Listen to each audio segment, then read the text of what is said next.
met en place les sanctions, il met en place le fonctionnement des tribunaux, il établit, mettons, au niveau des sanctions, les types de sanctions, les amendes. On a parlé de fourchettes qui ont été établies dans ce nouveau code. On a établi le principe de l'individualisation de la peine.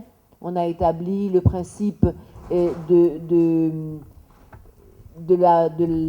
l'importance de la réinsertion plutôt que de la sanction purement et simplement. On a établi le principe du double degré de juridiction. On a établi le principe des peines alternatives, sachant que la prison est presque l'exception dans un certain nombre de cas.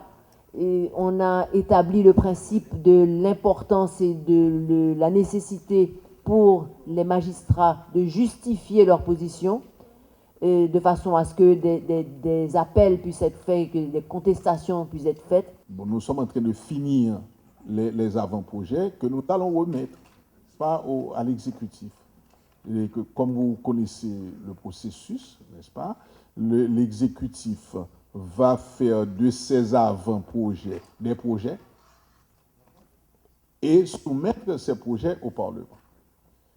Moi, pourquoi je suis convaincu que les textes vont être votés?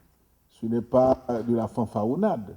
Je suis convaincu que les textes vont être votés parce qu'il n'est pas possible qu'en 2016, nous en soyons encore en train d'utiliser des codes vieux de tant d'années, de 1835.